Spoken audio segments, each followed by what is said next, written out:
नमस्कार. सावडी.comच्या सडेतोड मुलाखतीत आपले स्वागत. साहित्यिक आणि मान्यवरांची मुलाखत हा आपला उपक्रम. या उपक्रमाअंतर्गत आज आपण एका विख्यात कादंबरीकाराची, समीक्षकाची, कथाकाराची आणि महाराष्ट्रातील ख्यातीप्राप्त लेखकाची मुलाखत घेणार आहोत. डॉक्टर रवींद्र शोभणे हे महाराष्ट्रात सुपरिचित असं नाव. कादंबरीकार म्हणून त्यांचा लौकिक आहेच, त्यासोबतच एक ज्येष्ठ कथाकार म्हणून त्यांची ख्याती आहे. साहित्य निर्मितीसोबतच सांस्कृतिक क्षेत्रात त्यांचं काम आहे. विदर्भ साहित्य संघाचे कार्याध्यक्ष म्हणून त्यांच्याकडे नुकतीच जबाबदारी आलेली आहे. महाराष्ट्र राज्य साहित्य संस्कृती मंडळाचे सदस्य म्हणून ते सध्या काम पाहतात आहे. आणि नुकताच गिरीश गांधी फाउंडेशनचा पुरस्कार त्यांना मिळालेला आहे. काही दिवसापूर्वीच त्याचा सन्मानाने स्वीकार त्यांनी केलेला आहे. सर, गिरीश गांधी फाउंडेशनचा पुरस्कार तुम्हाला नुकताच मिळाला, त्याबद्दल तुमचं अभिनंदन. नमस्कार. धन्यवाद. सर, तुम्ही ग्रामीण भागातून आले आहात. 70-80च्या दशकापासून आपण लेखन करीत आहात. तुम्हाला साहित्याची गोडी कशी लागली? साहित्याच्या गोडीविषयी जर बोलायचं झालं तर मला माझ्या शालेय जीवनाकडे जावं लागेल. साधारणतः ज्या काळात आम्ही शिकत होतो तो एक 70 ते 80चा काळ होता. आणि त्या काळामध्ये आमच्या शाळेत स्नेहसंमेलनाच्या निमित्तानं नाटकं व्हायचीत. हा प्रकार त्यावेळेला माझ्या बालबुद्धीला तरी एक नवीन होता. नेमकं हे काय आहे ह्याची एक उत्सुकता होती. नाटकं पाहणं, त्यामध्ये रमून जाणं, अशा प्रकारचा आणि भारावलेपणाचा तो काळ होता. त्यानंतर पुढे पुढे मग या नाटकांच्या वाचनाची अशी गोडी लागली. आणि नाटकं वाचताना एक आतून कुठेतरी एक असा एक संकेत मिळत होता की हे कुठेतरी आपल्या आतमध्ये कुठेतरी मुरलेलं आहे किंवा आपल्या आतमध्ये कुठेतरी ते आहे आणि ते बाहेर येण्याकरता असं काहीतरी कुठलं तरी एक निमित्त शोधतं आहे. या काळामध्ये वाङ्मयीन वातावरण खरं म्हटलं तर आमच्या खरसुली गावामध्ये तसं फारसं नव्हतं. एक हे नाटकांचं एक सोडलं तर. पण नाटकांच्या निमित्तानं एक वाचनाची एक सवय लागली. आणि आमच्या शाळेचं वातावरण हे त्यातल्या त्यात बऱ्यापैकी वाङ्मयाला आणि एकूणच वाङ्मयीन दृष्ट्या पोषक असं होतं. मराठीचे शिक्षक त्यातल्या त्यात अधिक चांगले, एकूणच कलेचं वातावरण. त्यामुळं आमच्या या वाङ्मयीन अशा जडणघडणीला एक बऱ्यापैकी खतपाणी तिथे मिळालं. दुसरी एक महत्त्वाची गोष्ट अशी की माझ्या घरातलं जर वातावरण बघितलं तर माझ्या घरामध्ये एक 2-3 प्रकारच्या वातावरणाचा एक प्रभाव होता. पहिलं म्हणजे माझे आजोबा हे शाहिरी परंपरेतले होते. म्हणजे त्यांना नथ्थू शाहीर असंच म्हणायचे. आणि ते तमाशामध्ये पोवाडे म्हणणं, लावण्या म्हणणं अशा प्रकारचं काम करायचे. इकडे आजी आणि वडील हे वारकरी संप्रदायाशी निगडीत होते. म्हणजे विठ्ठल भक्ती, पंढरपूर, त्यानंतर ज्याला आपण काय म्हणू की वारकरी संप्रदाय, कीर्तन परंपरा, भागवत धर्म, अशा प्रकारच्या एकूण वातावरणाशी माझे वडील आणि आजी ही मंडळी बांधलेली होती किंवा त्यांच्याशी ते संबंधित होते. तिसरं आणखी असं की त्याच काळामध्ये तुकडोजी महाराजांचा जो एक प्रभाव होता तो आमच्या पट्ट्यामध्ये खूप होता. त्यांचे जे गुरुदेव भजनी मंडळ होतं आणि गुरुदेव सेवा संघ होता त्याचा एक प्रभाव आमच्या गावामध्ये आणि आमच्यावर होता. माझे वडील त्यासुद्धा भजनी मंडळीचे एक घटक होते. असा एक हा जो तिहेरी जो एक परिणामांचा जो भाग आहे तो त्या काळात माझ्यावर होता. आणि एकाच वेळेला तमाशा परंपरा किंवा लावणी परंपरा, त्याच वेळा दुसरीकडे कीर्तन परंपरा आणि तिसरीकडे भजनी परंपरा, या अशा संमिश्र परंपरांमधून एक कुठेतरी असं एक वेगळं असं एक रसायन माझ्या डोक्यात, माझ्या मनात निर्माण झालेलं असावं. आणि त्यातून एक नेमकेपणानं मग मला माझा सूर कुठेतरी गवसत गेलेला असावा, असं साधारणतः एक माझ्या लेखन प्रक्रियेच्या दृष्टीने जेव्हा आपण विचार करू तेव्हा मला सांगता येईल असं मला वाटतं. अच्छा सर, ग्रामीण भागातील आपण आहात, छोट्याशा खेडेगावातून तुम्ही आले. बरोबर आहे, बरोबर आहे. खेड्यातला जो मनुष्य आहे हो तो सुशिक्षित आहे, तो शिक्षित नसेल पण तो सुशिक्षित आहे. बरोबर आहे.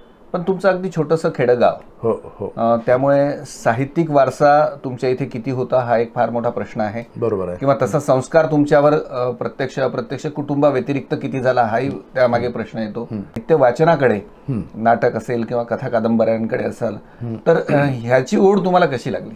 खरं म्हणजे नाटकाच्या वेळापायी 1 वर्ष मला 10वीला ड्रॉप घ्यावा लागला. अच्छा. पण त्यावेळेला सुद्धा मी जरी नापास झालो तरी मला मराठीमध्ये सगळ्यात चांगले मार्क्स होते. अच्छा. आणि गणित हा माझा घात विषय होता. गणित हे मला काही फार जमत नव्हतं. पण त्याच काळामध्ये मग मी जेव्हा 10वी नंतर मग नेटानं पास झालो, म्हणजे फर्स्ट क्लासमध्ये 10वी पास झालो, आणि 11वीला मी नबीरा कॉलेजमध्ये शिकायला आलो. अच्छा. नबीरा कॉलेजचं वातावरण हे तसं वाङ्मयीनदृष्ट्या अधिक चांगलं होतं. त्यावेळेला तिथे वामन इंगळे, अविनाश वरुकर ही लिहिती मंडळी होती. अच्छा. त्याच वेळेला महाविद्यालयामध्ये सोनक मॅडम, मधुकर गर्गे, जयंत बंड ही मंडळी होती. आणि या सगळ्या मंडळींना एक साहित्याची आतून एक आवड होती. याच वेळेला मी लेखन करत होतो. अच्छा. आणि माझी पहिली कथा नबीरा महाविद्यालयाच्या वार्षिक अंकामध्ये भूक नावाची प्रकाशित झाली. त्यानंतर एक समस्यापूर्ती नावाचा एक प्रकार असायचा की 1 ओळ द्यायची आणि नंतरच्या 3 ओळी तुम्ही लिहायच्या, असं एक 4 ओळींचे कडवं तयार केलं जायचं. ही स्पर्धा होती. आणि त्या स्पर्धेमध्ये मी 11वीचा मुलगा मी सर्वप्रथम आलो. अच्छा. हा जो कालखंड होता, यामध्ये जे काही मला मिळत होतं, यश मिळत होतं, कौतुकाची थाप मिळत होती, यातून अधिकाधिक मग मी या दृष्टीनं साहित्याचा गंभीरपणे विचार करायला लागलो. या काळामध्ये मी 1-2 नाटकं लिहिलीत, एक छोटेखानी अशी एक प्रेमकथा असलेली कादंबरी लिहिली. आता हे सगळं हा रियाज होता लेखनाचा. पण एक आणखी महत्त्वाची गोष्ट अशी झाली की या काळात माझं वाचन भरपूर वाढलं. याच वेळेला नरखेडची एक लायब्ररी होती, अजूनही आहे ती, जवाहर वाचनालय म्हणून. तिथली पुस्तकं, नबीरा कॉलेजची पुस्तकं. आणि 12वी नंतर मी पुन्हा नरखेडला आलो, पंढरनाथ महाविद्यालयामध्ये मी प्रवेश घेतला. तेव्हा मग पंढरनाथ महाविद्यालयाची लायब्ररी किंवा तिथलं वाचनालय आणि जवाहर वाचनालय, अशा दोन्ही वाचनालयातून मला हवी ती पुस्तकं मी मिळवत होतो आणि ती वाचत होतो. साधारणतः आठवड्यातून 2-1 पुस्तकं असा एक माझा वाचनाचा एक काय म्हणतात वेग होता. आणि एक आणखी असं म्हणता येईल की या काळामध्ये जे चौफेर वाचन सुरू होतं, या चौफेर वाचनाचा जो एक पायाभूत जो भाग होता तो म्हणजे मी समीक्षा वाचन अधिक चांगलं केलं. अच्छा. म्हणजे 12वीला असतानाच मी गंगाधर गाडगिळांची जी समीक्षा होती, साहित्याचे मानदंड, खडक आणि पाणी, त्यानंतर पाण्यावरची अक्षरे, ही पुस्तकं वाचून काढली. बरोबर.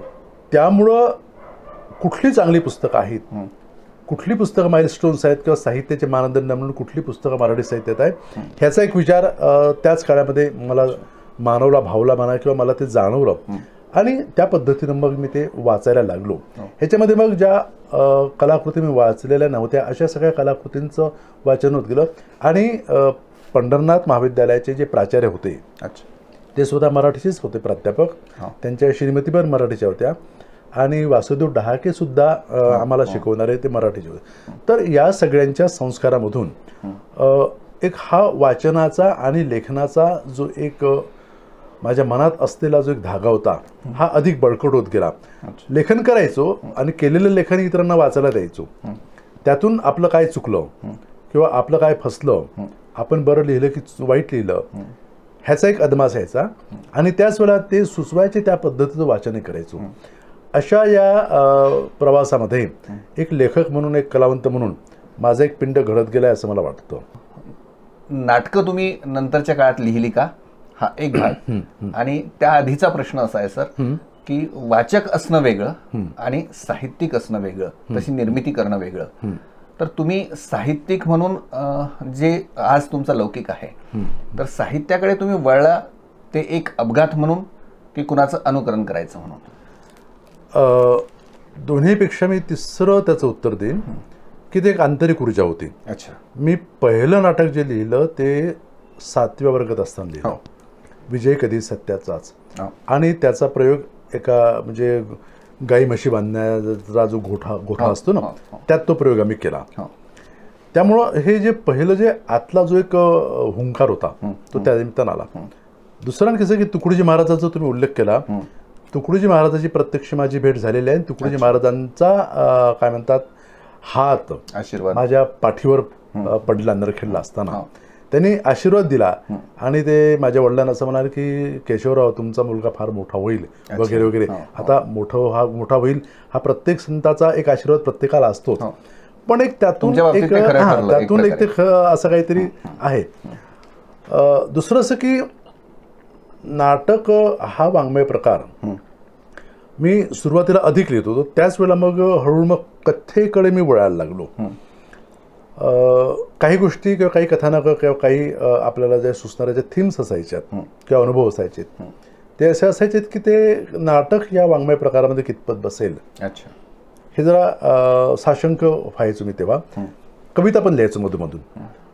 पण मग नाटकाचा हा जो लेखन काळ होता हा साधारणतः एक BA पर्यंतचा होता माझा.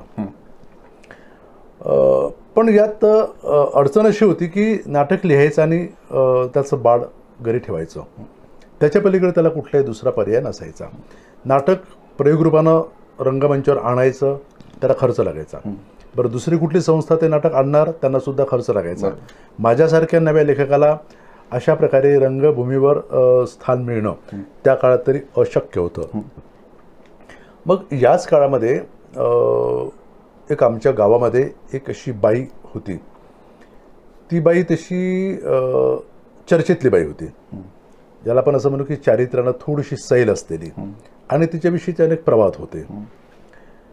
तर त्या बाईचं एक व्यक्तिमत्व हे माझ्यासमोर उभं राहिलं.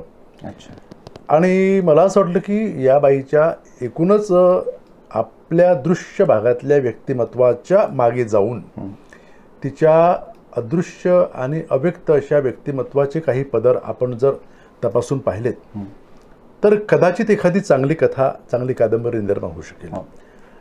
आणि याच प्रेरणेतून मग मी कादंबरी लिहायला सुरुवात केली. त्या कादंबरीचं सुरुवातीला शीर्षक जे होतं ते लावण्यवती असं दिलं, पण नंतर मला ते शीर्षक फार फॅशनेबल वाटलं.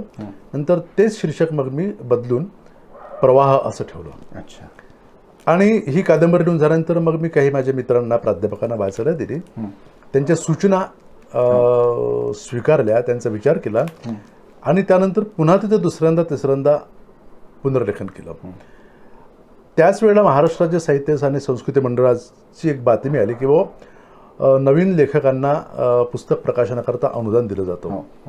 मी ही कादंबरी पाठवली आणि नेमकं तिला अनुदान मिळालं. त्यामुळं पुस्तक रूपानं ही कादंबरी पहिली माझी कादंबरी प्रकाशित झाली.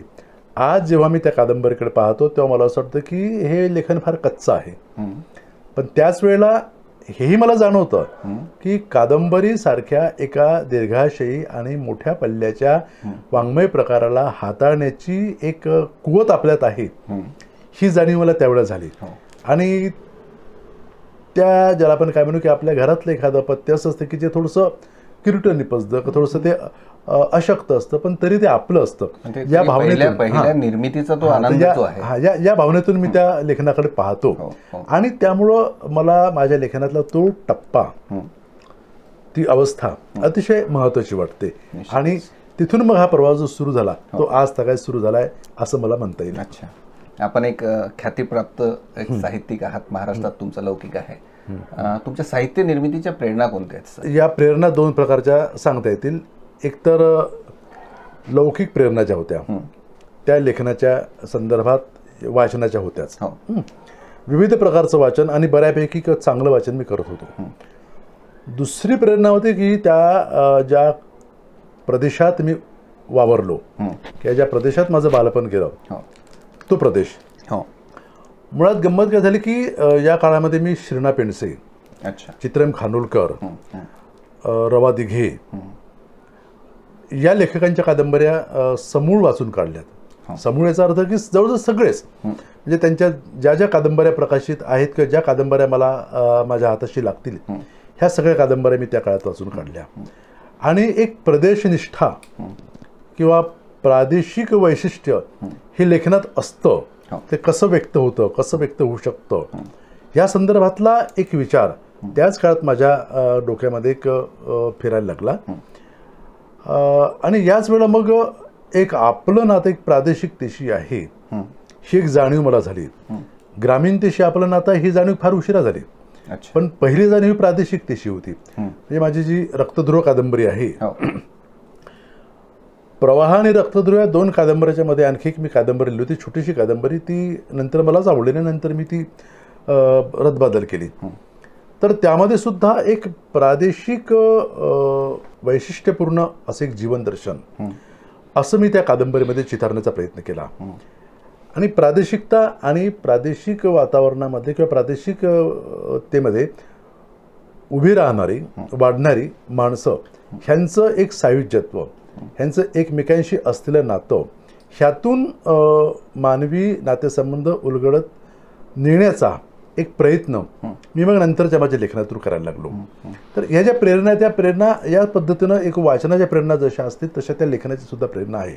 एक आणखी याच प्रेरणेच्याच अनुषंगाने जर सांगायचं झालं तर असं म्हणेन की माझ्या ज्या साधारणतः रक्तध्रुव आणि कोंडी ह्या ज्या 2 कादंबऱ्या आहेत, या 2 कादंबऱ्यांमागची प्रेरणा सुद्धा ती भूमी, तो प्रदेश आहे. म्हणजे रक्तध्रुवमध्ये येणारे जे एक मुस्लिम वातावरण आहे आणि मुस्लिम वातावरण हे हिंदू वातावरणाशी, हिंदू समाजाशी कसं एकरूप झालेलं असतं. म्हणजे तिथे असं काही हिंदू मुसलमान असे संघर्ष कधी नसतातच ग्रामीण भागामध्ये. म्हणजे जेव्हा ताबूत किंवा त्यांचे जे सण असतात, मोहरम वगैरे, तर हिंदू लोक सुद्धा अतिशय हिरिरीने त्यात भाग घेतात.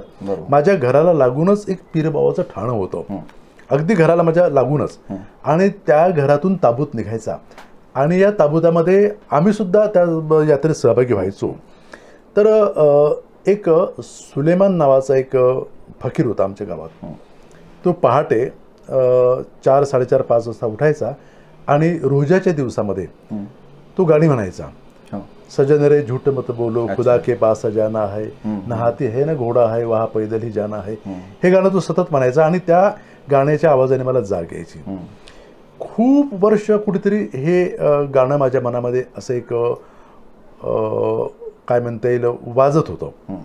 ते बाहेर याला एक निमित्त मी शोधत होतो आणि अशा वेळेला मग रक्तध्रुवचं एक बीज माझ्या मनात पडलं आणि त्यातून मग हे गाणं मी त्यात वापरलं. हे तिसरी कसम मधलं हे नंतर कळलं, तो सिनेमा पाहिल्यानंतर. तीच गोष्ट कोंडीची. तर कोंडी ही कादंबरी जेव्हा मी लिहिण्याचा विचार केला, त्या विचारामागे सुद्धा एक घटना होती. गावामध्ये एक असा वाया गेलेला दष्टपुष्ट असा एक आदिवासी मुलगा होता. तो भुरट्या चोऱ्या करायचा आणि गावातल्या बाया बापड्या त्यांना खूप घाबरायच्यात. पर तो त्यांच्याशी वाईट वर्तन करत नव्हता. पण शेतात जाणारी आणि डोक्यावर शिदोर घेऊन जाणारी जरी बाई असेल, तिच्या डोक्यावरची शिदोर तो हिसकायचा, तो खायचा आणि चालला जायचा. पोलीस त्याच्या शोधात होते. आणि अशातच एक दिवस मला कळलं की त्याचा आमच्या गावाच्या चौकात, गजबजलेल्या चौकात रात्री 9 वाजता खून झाला. आणि हा खून कसं झालं की त्याच्या डोळ्यामध्ये मिरची पावडर टाकून खून करण्यात आला. आता मला वाटतं इन्साफ का तराजू की कुठल्या तरी सिनेमामध्ये अशा प्रकारचं एक दृश्य आहे किंवा अनेक नंतरच्या चित्रपटात आहे. माझ्या डोक्यामध्ये एकदम असा एक प्रकाश पडला की अरे, हे जे घडतं आहे, तर गावातली जी नवी पिढी आलेली आहे, ही नवी पिढी अशा प्रकारचे सिनेमे पाहून अशा पद्धतीनं एका गुन्हेगारी प्रवृत्तीकडे वळतात आहे असं एक जाणवलं.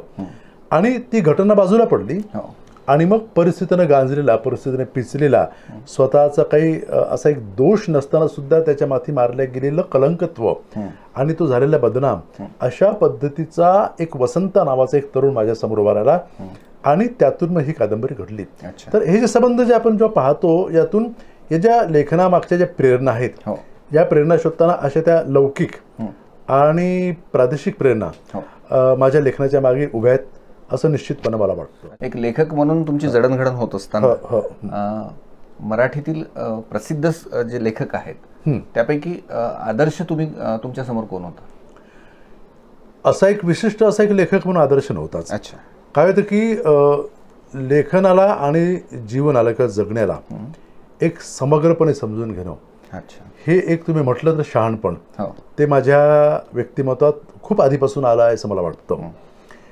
त्यामुळं मी एकाच वेळेला फडके वाचायचो, खांडेकर वाचायचो, माडखोलकर वाचायचो, इकडे नेमाडे वाचायचो, आनंद यादव वाचायचो, शेळके वाचायचो, असे अनेक म्हणजे साधारणतः नवसाहित्यातील आणि ज्याला आपण काय म्हणू की आधुनिक मराठी साहित्यातील जे महत्त्वाचे लेखक होते आणि त्यांचं महत्त्वाचं लेखन होतं, हे सगळं म्हणजे मग ते ऐतिहासिक असेल, प्रादेशिक असेल, पौराणिक असेल, सामाजिक असेल, त्याशिवाय कथा असेल, कादंबरी असेल, कविता असेल, ललितबंध असेल, वैचारिक असेल, चरित्रात्मक असेल, आत्मचरित्रात्मक असेल, कऱ्हेचे पाणीचे 5 खंड त्याच काळात मी वाचून काढलेले होते. हा जो सगळा जो एक वाचनाचा जो एक भाग होता, ह्यातून मग जे चांगलं होतं हे चांगलं माझ्याकडे मी घेण्याचा प्रयत्न केला. त्याच काळामध्ये मी बाबा कदमच्या कादंबऱ्यासुद्धा वाचल्या. पण नंतर मला असं जाणवलं की हे वाचण्यात आपण अगदी आपला वेळ घालवतो आहे. याच काळामध्ये मग मला असंही जाणवलं की नासी फडकेंच्या कादंबऱ्या फार वाचण्यात काही अर्थ नाही. 2-4 कादंबऱ्या वाचले की आपण नासी फडके म्हणजे काय हे समजून घेऊ शकतो. पण अशा याच्यामध्ये मग मला आणखी भावणारे लेखक हे श्रीनाथ पेंडसे होते, हे आरती प्रभू के चित्रम खानोलकर होते, हे गंगाधर गाडगीळ होते, वसंत कानेटकर होते, विजय तेंडुलकर होते, अरविंद गोखले होते. ह्या सगळ्यांचं लेखन मी वाचत होतो. जी ए कुलकर्णी नंतर वाचलं मी, कारण की जी ए मला तेव्हा वाचायला मिळालं. पण नंतरच्या टप्प्यामध्ये जेव्हा आणखी मी विचार करतो तेव्हा मग अगदी असा पाठीचा काना ताट करून मी जी ए वाचले, मी नेमाडे वाचले, नंतर पुन्हा मग पठारे वगैरे. हा जो पुढचा जो प्रवास आहे हा संबंध प्रवास, ग्रेस वाचले. या संबंध प्रवासामध्ये मला असं जाणवतं की एका विशिष्ट अशा लेखकाचा एक माझ्यावर प्रभावकीय परिणाम नाही. आणि तुम्ही जर माझ्या लेखनाचा विचार केला किंवा माझं लेखन जर पाहिलं तर कुणा एका विशिष्ट लेखकाचा प्रभाव असलेले लेखन आहे असं तुम्हालाही वाटणार नाही. कारण की एकाच वेळेला माझं लेखन सामाजिक अंगानं जाणार आहे, पौराणिकतेच्या खिडकीतून पुन्हा मी सामाजिक प्रश्न शोधण्याचा प्रयत्न करतो आहे. माझं लेखन केवळ एका विशिष्ट वाङ्मय प्रकारापुरते मर्यादित नाही आहे. कथा, कादंबरी, समीक्षा, ललितबंध, त्यानंतर व्यक्तिचित्रण, अशा अनेक वाङ्मय प्रकारांना मी हाताळण्याचा प्रयत्न केला. आणि त्यातून मग एक माझी जी एक इमेज उभी राहिली, ती इमेज एक सर्वसामान्य वाचकांच्या आणि जाणकारांच्या मनामध्ये एक कादंबरीकार म्हणून उभी राहिली. अर्थात प्रत्येक लेखकाच्या संदर्भात हेच होतं, कारण की तो अनेक प्रकारचं एकूण सुरुवातीच्या काळातलं लेखन करीत असतो, अनेक वाङ्मय प्रकारांना जवळ करत असतो. पण त्यातूनही त्याच्या ज्या शक्यता आणि शक्ती असतात त्या कुठल्या तरी एका अशा वाङ्मय प्रकारामध्ये अधिक जास्तीत जास्त व्यक्त होतात. आणि म्हणून मग त्या माझ्या संदर्भात विचार करायचा तर कादंबरी या वाङ्मय प्रकारात त्या शक्यता अधिक जास्तीत जास्त व्यक्त होत होत्या. आणि दुसरं असं की मलासुद्धा तो वाङ्मय प्रकार अधिक जवळचा वाटायला लागला. या पद्धतीनं हा विचार झालेला असावा माझ्या एकूणच वाङ्मय प्रवासाचा, असं एक मला वाटतं.